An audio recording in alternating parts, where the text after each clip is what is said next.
கடாயை வைத்து எண்ணெய் 2 கரண்டி ஊற்றணும். வெங்காயம்,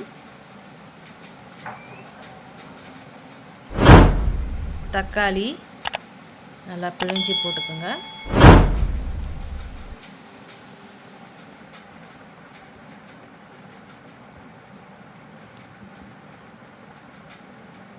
வெங்காயம் போட்டால் நல்லா திக்காக வரும். கொஞ்சம் நிறைய வெங்காயம் போட்டிங்கன்னா நிறைய குழம்பாகும் வேணும்னா.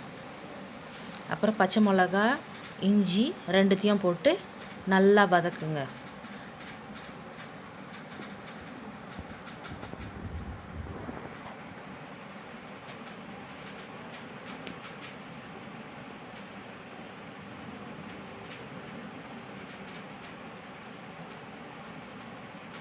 நல்லா வதக்கி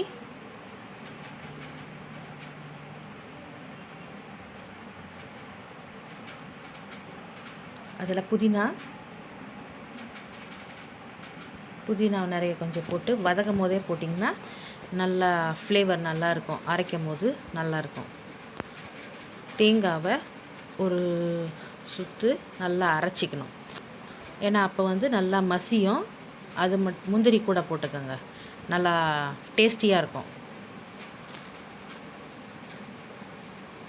அதை கொஞ்சம் அரைச்சிங்கன்னா அதுக்கப்புறம் இதை போட்டு வதக்குனதை போட்டு நல்லா மிக்சியில் அரைச்சிட்டு அதுக்கப்புறம் சோம்பு, பட்டை, ஏலக்காய் எல்லாத்தையும் போட்டு எடுத்து வச்சுட்டு அதில் கொஞ்சம் எண்ணெய் ஊற்றி 2 கரண்டி, ரொம்ப எண்ணெய் வேணாம். சோம்பு, ஏலக்காய் எல்லாத்தையும் மசாலாவை கரம் மசாலா ஐட்டத்தை எல்லாத்தையும் போட்டுக்கணும்.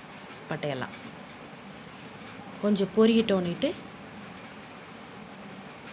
ஏன்னா ரொம்ப ஆயில் வேண்டாம், அதுக்காக தான் திட்டமாக ஊற்றிருக்கேன். அப்புறமா உருளைக்கிழங்கு, கத்திரிக்காய், கேரட், பீன்ஸு. நான் பட்டாணி இல்லை, அதனால் மொச்சக்கொட்டை எடுத்து வச்சுருக்கேன். அதனால் நான் முதல்ல ஊற வச்சுருந்தேன். கருவேப்பிலை போட்டு பொரியிட்டோன்னிட்டு கேரட்டை போட்டுக்கோங்க,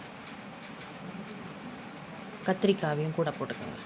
எல்லாத்தையும் ஒன்றா போட்டு அப்படியே நல்லா வதக்கணும். ஒரே வேலையாக முடிஞ்சிடும். சீக்கிரமாக டைம் ஆகுது, ஒரு அர்ஜெண்ட்டாக சமைக்கிறோம் அப்படின்னா இந்த மாதிரி பண்ணால் நல்லாயிருக்கும். ஈஸியாகவும் சீக்கிரமாகவும் முடிஞ்சிடும். நல்லா வதக்கிக்கோங்க. வதக்கிட்டு அந்த நம்ம அரைச்சி வச்சுருக்கோம் கிரேவியை ஊற்றிக்கலாம். நல்லா வதக்கட்டும். வதங்கின பிறகு மொச்சக்கொட்டையும் கூடியே போட்டு வேகட்டும். பட்டாணி போடணும். ஆக்சுவலாக நான் ஊற வச்சுருந்தேன், அதனால் போட்டேன். மிளகாத்தூள் நல்லா 2 ஸ்பூன் போட்டுக்கோங்க. ஏன்னா இது தனி மிளகாத்தூள், காரமாக இருக்கும், அதனால் இதை போட்டுக்கணும். நீங்கள் வேணால் குழம்பு மிளகாத்தூளும் போட்டுக்கலாம். உப்பு போட்டுக்கோங்க. நல்லா நான் கை அளவுக்கு போட்டுக்கிறேன். நல்லா வதங்கட்டும். காய் வதங்கின பிறகு மசாலாவை ஊற்றிக்கோங்க. அது தேங்காய் எல்லாம் போட்டிருக்க திக்காக நல்லா சப்பாத்திக்கும் நல்லாயிருக்கும், சாப்பாட்டுக்கும் நல்லாயிருக்கும். கத்திரிக்காய் போட்டிருக்கிறதுனால சாப்பாட்டுக்கு நல்லாயிருக்கும். நிறைய பேர் காரமாக நல்லா குருமா சப்புன்னு இல்லாமல் நல்லா காரமாக நல்லாயிருக்கும். சப்பாத்திக்கு சூப்பராக இருக்கும்.